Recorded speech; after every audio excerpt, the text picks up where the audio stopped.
my name is Marcus and welcome to Tabletop Reviews, where today I'm again previewing a board game. Today I'm having a look at New York Zoo, game from Uwe Rosenberg. It came out in 2020 and I very recently actually got it from an auction, I think. Was it a charity auction or was I can't remember. I bought a few games off a charity auction and just some I bought.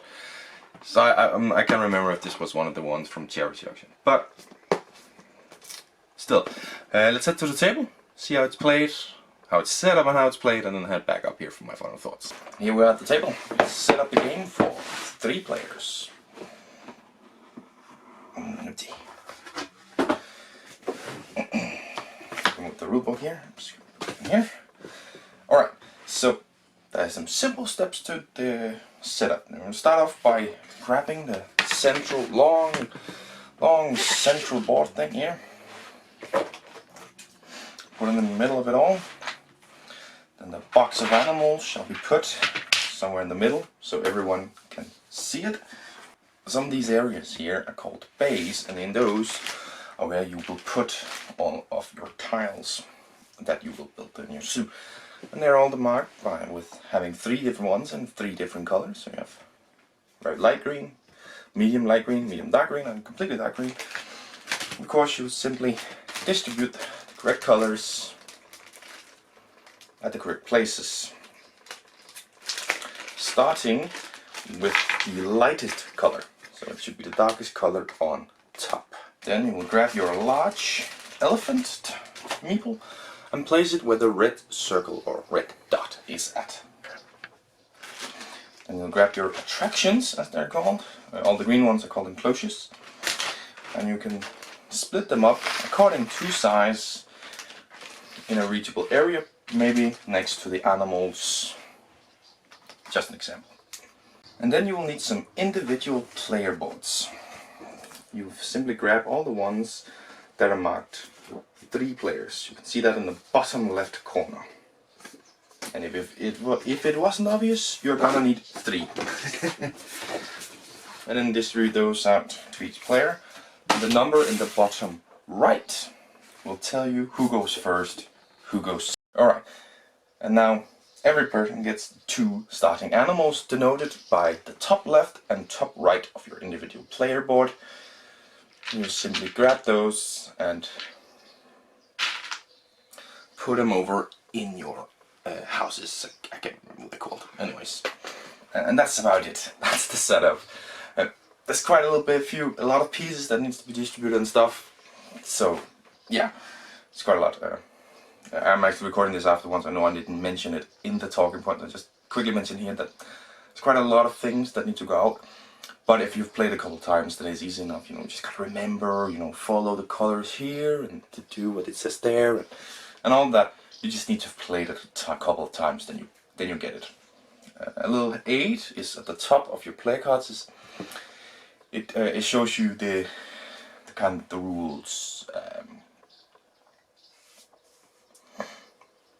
Rules for specific things. But again, if you haven't read the rules, haven't played it, you don't understand what those mean. Anyways, that's the setup. It's quite a lot. It actually takes up a bit too much wide space, so I can't actually quite have it on this table. Bit annoying. But let's get into gameplay. Yes. To start off your turn, you can move the elephant 1, 2, or 3 spaces, going clockwise, of course. The way you count spaces is any place there are green tiles and any place there are 2 animals. If you reach a brown path, you skip over it, and if there's ever a place with green tiles that's empty, you can skip over it. If you land on a green tile, you get to take the top green tile of that pile and place it into your zoo. If you land on one of the blue spaces with animals, you get to grab 1 of each of those animals. And then you get to place them in your zoo or in your storage area. If you grab an animal, you also get to take an animal from your storage area of the same kind to kind of empty out your storage area. Because of course you want animals. If you can always choose to just take 1 animal, but then you'll only get 1 of that kind. You don't get 2 of that kind. if you skip over a brown path, then the animal shown will well, they'll multiply, let's call it that. Basically, if you have 2 of that kind of animal in an enclosure, then you will get a 3rd. That's basically what you do on your turn. Now everything after this is kind of just what might happen because of that. One thing I want to mention is if you have 3 of an animal in an enclosure, you can use a tile.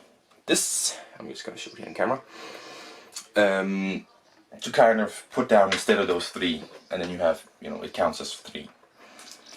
It's pretty neat. If you're a lot of players, you might run out of these ones. But anyways, when you take an animal and place it in, a few things might happen. 1, nothing at all, because it's the first animal you place into that field. 2, of course, if you have 2 and you skip over a brown path, you get an extra one. If you place an animal that completely fills up an enclosure, a green space, you get to empty that green space and grab any attraction that you want. And you get to keep one of those animals. That's about it, yeah. Those are the rules. It's quite a simple game actually, but of course there's a few things to think about as you move. Final thoughts thing, yeah.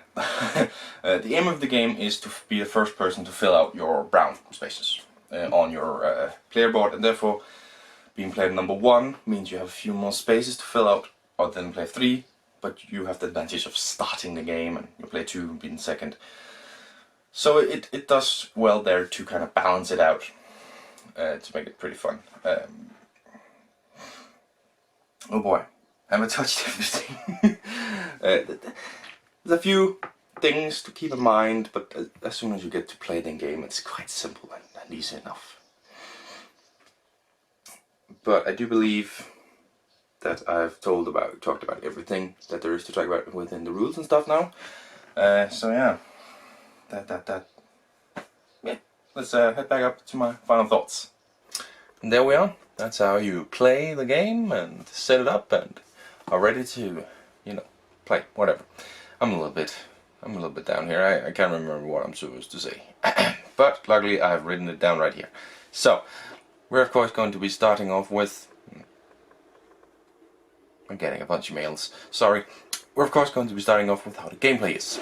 I think 2 words I would put to it is strategic and reactive.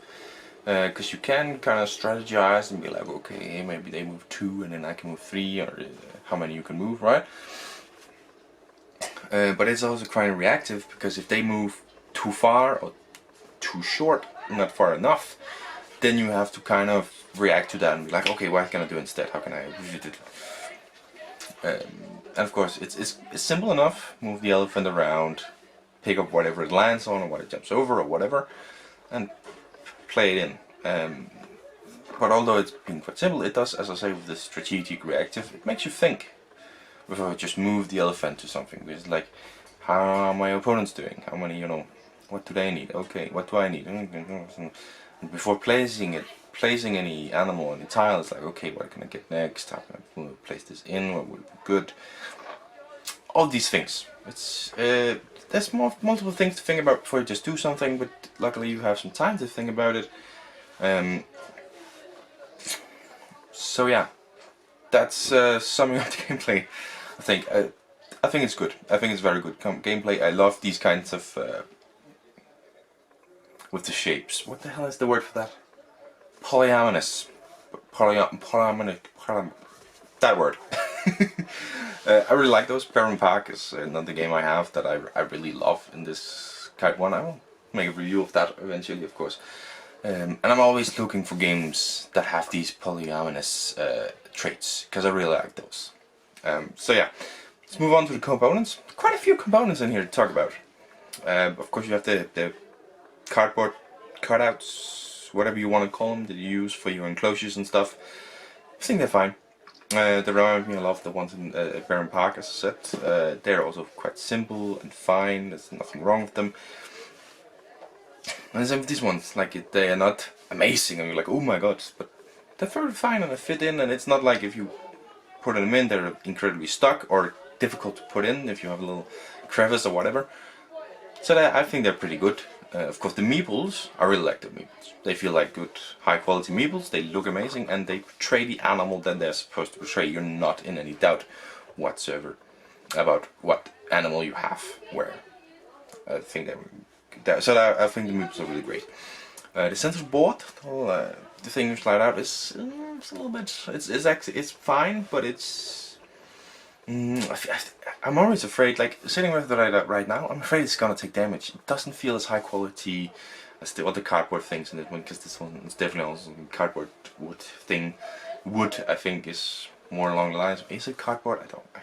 I don't know exactly the word for it, so I'm just gonna use cardboard wood. I don't know. I'm sorry. That's, you know, English is just my second language. Sorry about that. But opposite the enclosure things that you have, the central board feels a little bit lower quality, and as I said, will it take damage? I mean, it won't. I have had plenty of evidence that it doesn't, but it feels lower quality, right?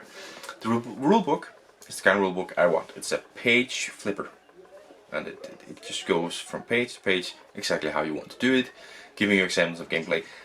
This rule book entitles exactly how I want a rule book to be. This is how I want a rule book. I love it. And of course, artwork, I always mention. In this one, I mean, there's not a lot of artwork to write home and go. It's just, you know, it has to be planes, it has to be reminiscent of the animals. You can kind of say the artwork does what it has to do in this game. Not really something overly impressive, but it's fine. It's perfectly fine. You know what it is, and you know what it is, what it's supposed to be, and where the animals go and all that. So it's fine. Is there anything more I'm missing to talk about? The components, I don't think. I think I've mentioned all the components that are in here. So the theme, to me, is something that goes through. You know, in New York Zoo, you're building a zoo, so therefore it makes sense to me. Because, like, if you ask me, it's a puzzle. It is a puzzle to make a zoo. You have to, you know, these animals here, these animals here. You can. Now, of course, in this one you can only have one animal per enclosure, which in reality you can't, but at the same time makes sense, because there are some animals you don't want to mix and some animals you might want to mix. You know, so I feel all of the essential of this one, of course not that, oh, I've now got it full, now I can remove all the animals and get a food stand. That, of course, doesn't make sense, that's a gameplay thing, but all the other things I think make a lot of sense. Otherwise towards the theme of it. So, does it lie to you? Well, it actually says here, oh, I'm flipping it, okay. Anyway, it says right here, 10 and up years, 1 to 5 players, 30 to 60 minutes. So, the minute-wise, let's flip it around again here, minutes-wise 30 to 60 minutes.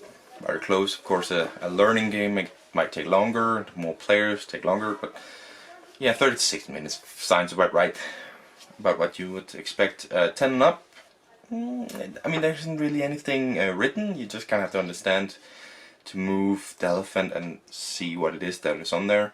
So, you know, that is something, I don't know, maybe you could go a little bit younger, just because it's nothing written, it's all visual, so it might make sense, but at the same time it's the puzzle aspect, which is very different from any puzzles you will actually find. You know, you don't have a given answer, so that's maybe why. Maybe it's quite accurate, maybe we can go a little bit lower. But there are rule adaptations for a specific number of players. Of course, a one-player game is going to be completely different. But I think there's some adaptations to the rules for 2 and 3 players within the rulebook. And that to me tells that this was made for maybe a higher player count, because the lower player count seems to have specific rules. So it tells me this game was maybe made for a higher player count rather than the lower, and therefore they had some adaptations to make it that way. But to me it works perfectly fine at 2 or 5 or 3 or 4. I haven't played 1, of course I don't really play solo, it's just me. But it is fine, but there are some rule adaptations which, yeah. But the final score that I'm going to give it is actually going to be a 9 out of 10. Yeah, very close to one of the best, perfect game. 10 out of 10. Ooh. But I really like this game. As I said, I love the theme. It's an animal theme. It's a zoo theme. That's my kind of freaking theme. And just the gameplay of the polyamorous. It's perfect fine how you get them with Moon the Elephant. I think all of this comes together to make a really great game that thematically fits. So yeah, and as I said, with rule adaptations, yes, but it has a wide range of players you can be. So I think it's a really great game. 9 out of 10, and of course, am I keeping it? Yes. The answer is yes. I am in fact keeping this game. It's gonna stay in my collection for a long time, I think, and I'm going to play it a lot. I really like this game. I'm really glad that I got a hold of it. And that's another episode of Tabletop Reviews done. Hope you enjoyed this episode, and I hope you will see me. Hope to see you in the next one. Bye.